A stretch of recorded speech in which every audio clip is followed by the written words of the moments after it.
Podemos começar então, Alisson. Você vai com o áudio aí e eu vou pelo vídeo aqui, ok? Combinado.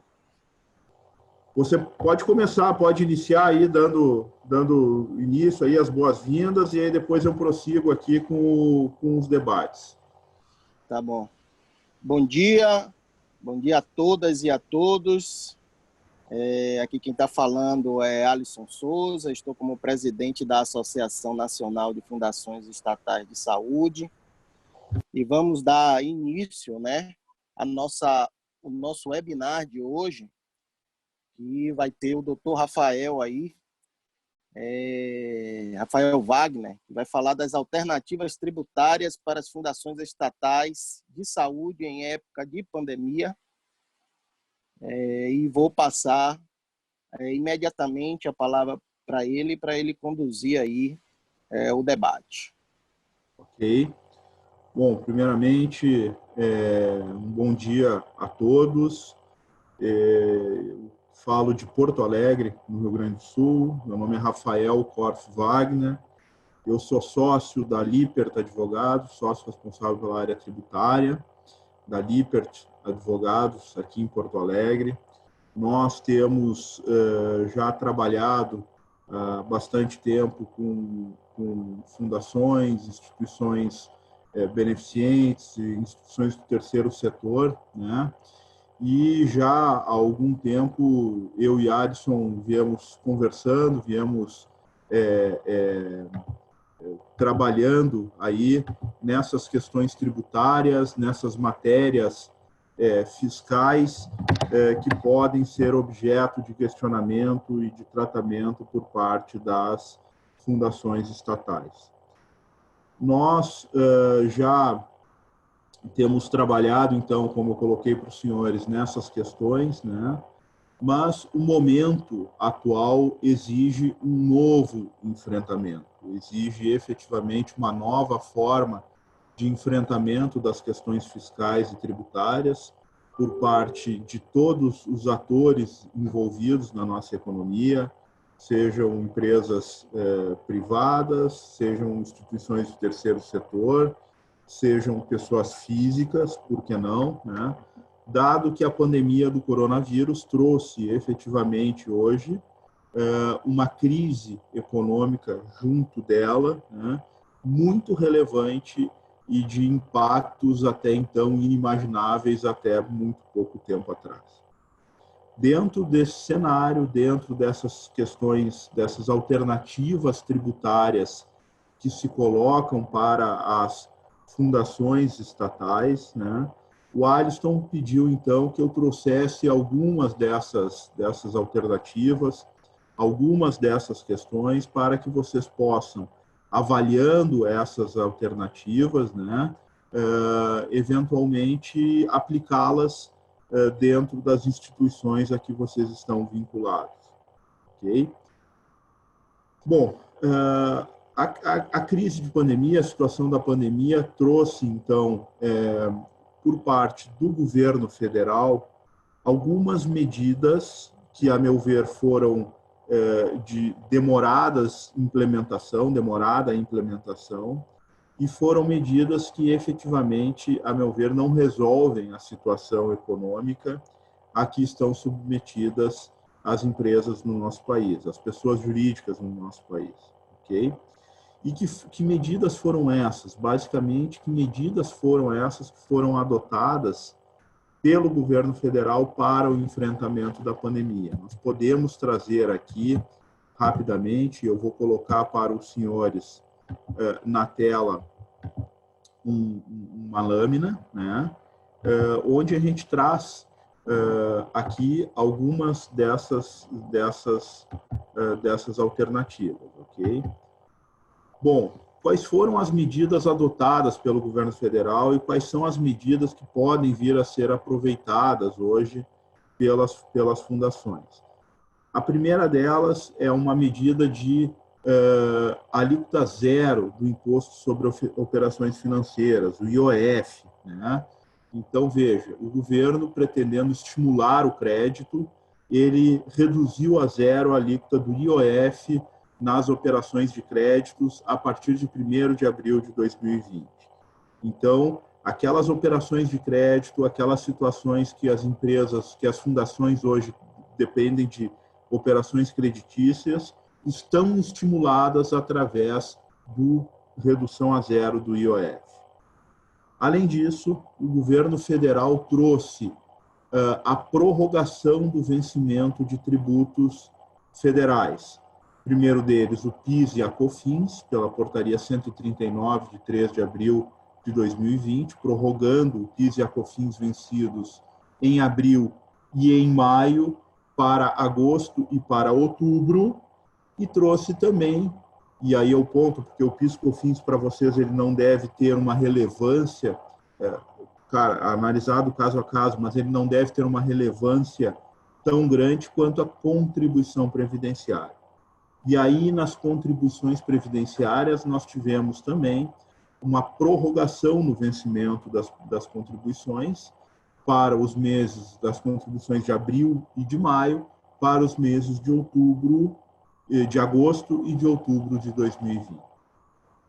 Além disso, também se tratando de contribuições previdenciárias, nós tivemos a redução das contribuições ao Sistema S. Nós tivemos uma medida provisória editada pelo governo federal que reduziu aquelas contribuições ao SESC, SENAI, SEBRAE, SESI, né, em 50%. Ou seja, houve aqui uma redução também nessas contribuições, o que reduz, o que traz para um patamar menos elevado as contribuições previdenciárias devidas pelas pessoas jurídicas, né, mediante a redução dessa alíquota do Sistema S. Ok? Além disso, nós tivemos algumas medidas de prorrogação de entrega de declarações. Vejam os senhores que a DCTF devida pelas empresas, né, foi prorrogada também, teve seu vencimento ou sua entrega prorrogada para os meses de agosto, setembro e outubro. E nós tivemos a prorrogação na entrega da declaração do imposto de renda da pessoa física, né, pela instrução normativa que antes deveria ser entregue até 30 de abril de 2020, foi prorrogado para o dia 30 de junho de 2020. Então, o governo aí trouxe efetivamente essa medida, né, para a prorrogação da declaração de imposto de renda da pessoa física. Além disso, nós tivemos aqui alguns atos legais editados reduzindo o IPI e o imposto de importação daquelas mercadorias diretamente relacionadas ao enfrentamento da Covid-19. Ou seja, o governo federal, através de decretos editados, alterou a alíquota do IPI para máscaras de proteção, para os outros EPIs, para respiradores, para álcool gel e seus insumos, de modo a estimular a produção, a importação e a aquisição dessas mercadorias por parte dos atores envolvidos no enfrentamento da pandemia. Ok? Além disso, como coloquei para vocês, o imposto de importação foi reduzido, não só o IPI no mercado interno, como o IPI importação, mas também o imposto de importação foi reduzido para as mercadorias de que trata o enfrentamento da pandemia. E nós tivemos também uma medida editada, e aí agora eu entro efetivamente naquele ponto que eu acho que pode ser mais interessante para os senhores.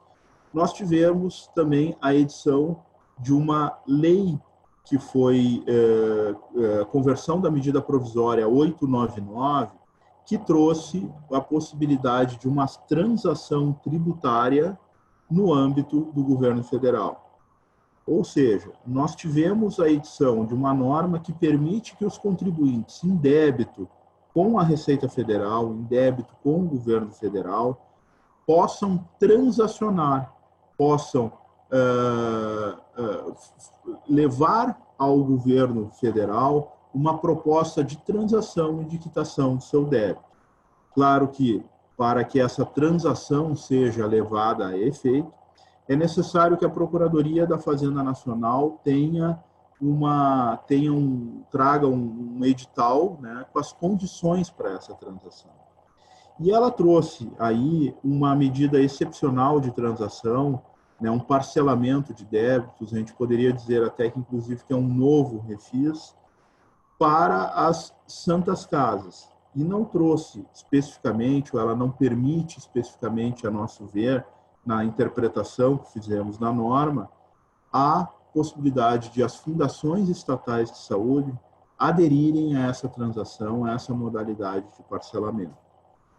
Entretanto, nós entendemos que há aqui uma possibilidade de se levar a uma discussão judicial a transação também por parte daquelas fundações, daquelas entidades que hoje mantêm com o governo federal débitos em aberto, mediante a sua equiparação àquelas entidades de saúde que foram trazidas, né, as beneficentes ou as Santa Casas, como trouxe aí o edital da Procuradoria da Fazenda Nacional, se levar também aquelas fundações que hoje mantêm aberto débitos com o governo federal, a possibilidade de buscar, mediante uma medida judicial, mediante uma ação judicial na Justiça Federal, também a possibilidade de aderir a esse parcelamento extraordinário de que trata essa lei que nós estamos referindo, a 13988,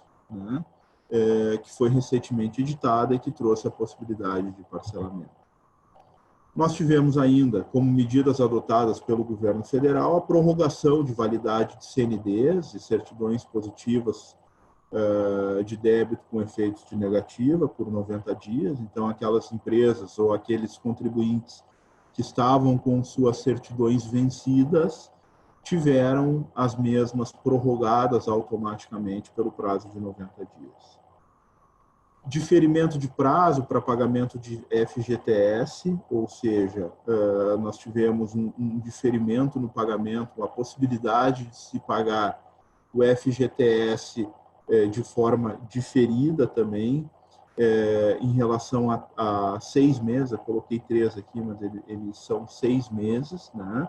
A partir de outubro. Então, os FGTS que venceram março, abril e maio, né, eles poderão ser pagos a partir do mês de julho em 6 parcelas mensais, né, e sucessivas, ou seja, uma medida que alivia o caixa, né, mediante a redução de 8%, que é o valor do FGTS, sobre a folha de salários, ok?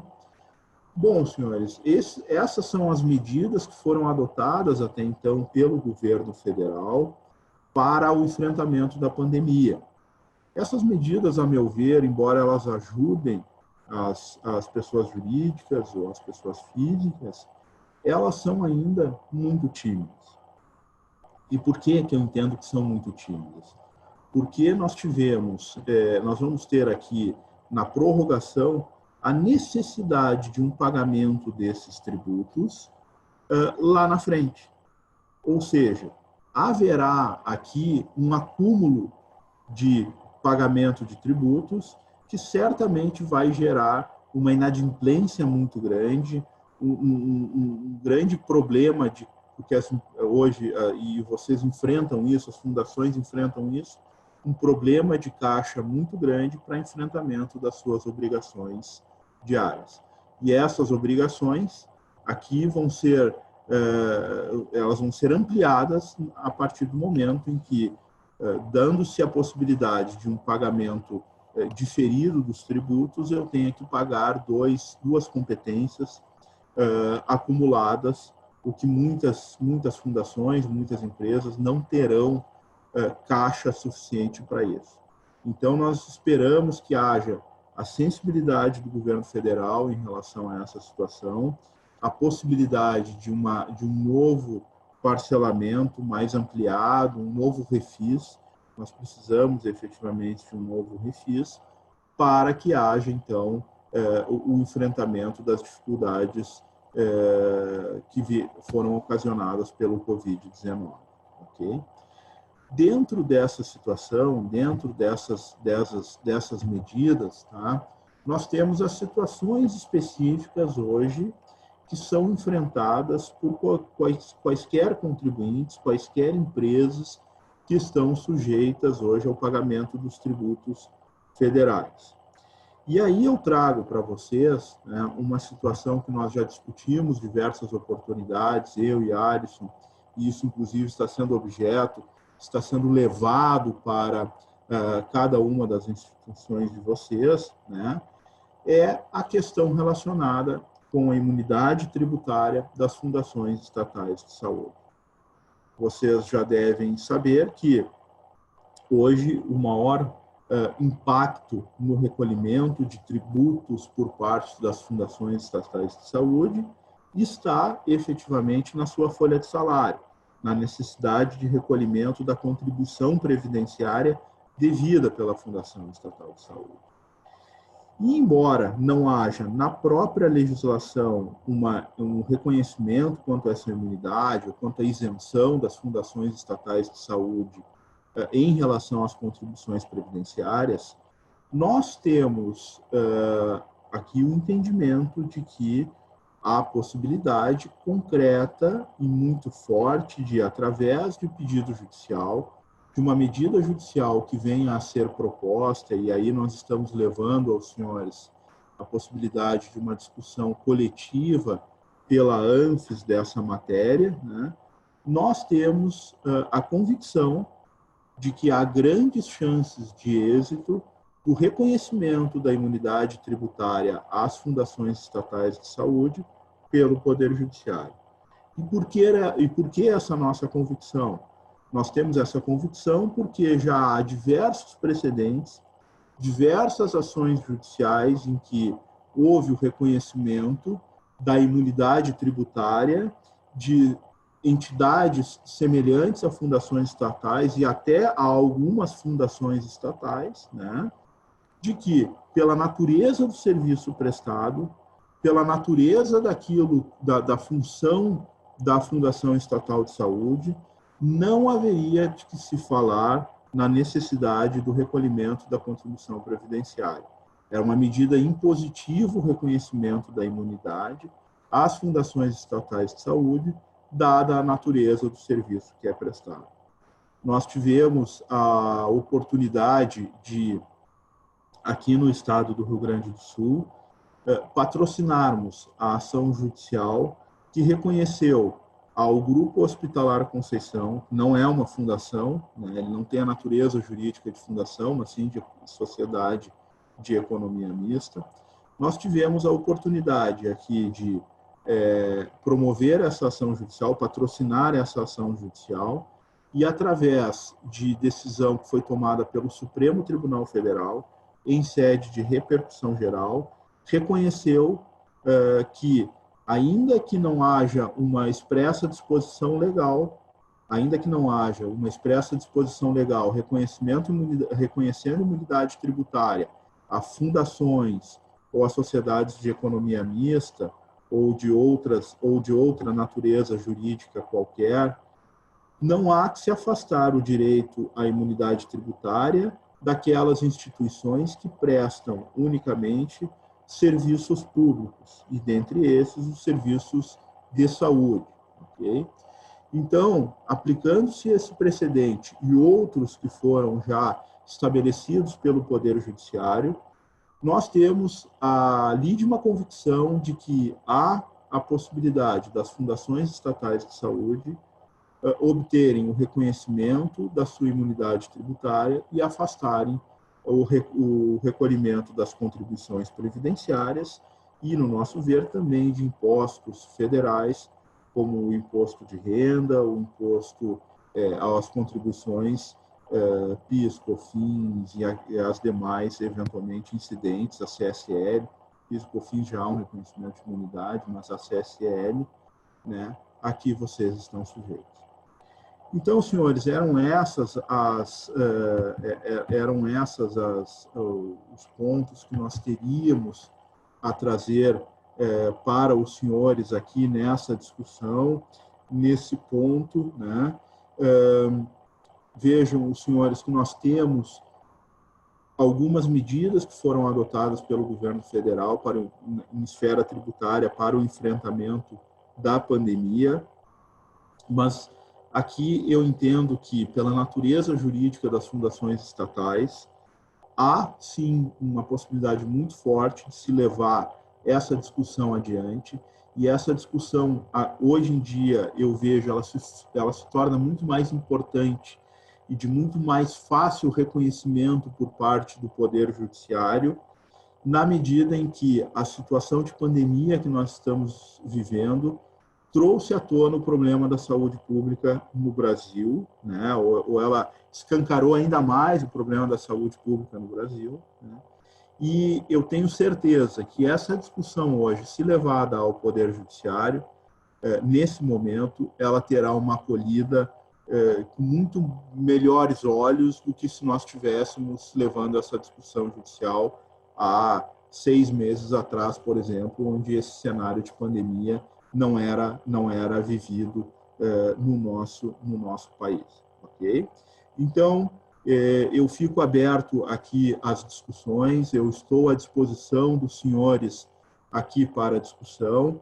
Eu quis trazer um pouquinho essas medidas tributárias enfrentadas aqui ou editadas pelo governo federal, mas eu entendo que para vocês, para as fundações estatais de saúde, a discussão é muito mais latente, ela é muito mais relevante e é um momento muito adequado para que a gente possa discutir o direito à imunidade tributária, dada a natureza essencial e de serviço público desse serviço que é prestado por vocês e que agora ficou muito mais relevante, muito mais aos olhos da sociedade, o que nos facilita, então, aí uma discussão dessa matéria.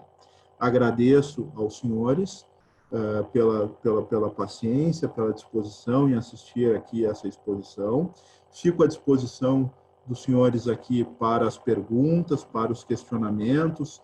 Nós temos um chat aqui, onde vocês podem enviar as perguntas, e eu passo a palavra ao Alisson, pelo menos para o teu áudio, Alisson. Eu peço desculpa pela nossa falha técnica aqui, alguma coisa que eu fiz que eu não sei se o problema é aqui ou se é no vídeo aí, mas eu te peço desculpas por essa falha técnica, mas nós estamos te ouvindo perfeitamente. É só abrir o microfone aí que você pode falar e eu te passo a palavra. Depois eu passo a palavra, eu converso com o Cristiano aqui, que já pediu a palavra também. Ele quer fazer, eu acho, algum questionamento. Eu quero te agradecer, né, por essa excelente apresentação, muito importante para todas as fundações estatais do Brasil, fundações estatais de saúde do Brasil. Só para contextualizar um pouco sua fala aí sobre o Grupo Hospitalar Conceição, para quem está nos ouvindo, o Grupo Hospitalar Conceição é uma empresa de economia mista, mas é do governo federal. Né? Porto Alegre é a única cidade beneficiada do Brasil a ter um grupo hospitalar, né, que foi de economia mista do governo federal. Os outros hospitais federais são no Rio de Janeiro e que faz um excelente trabalho aí a população de Porto Alegre. Eu quero aproveitar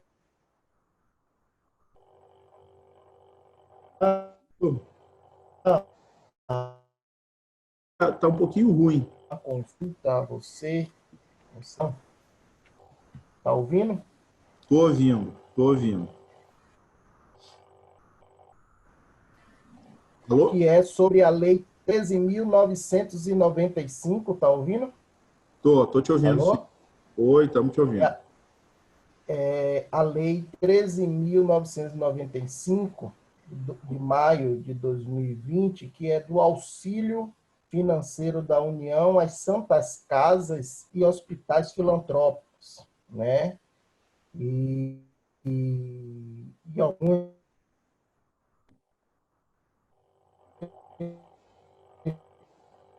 localidades, os jurídicos estão tendo desse auxílio.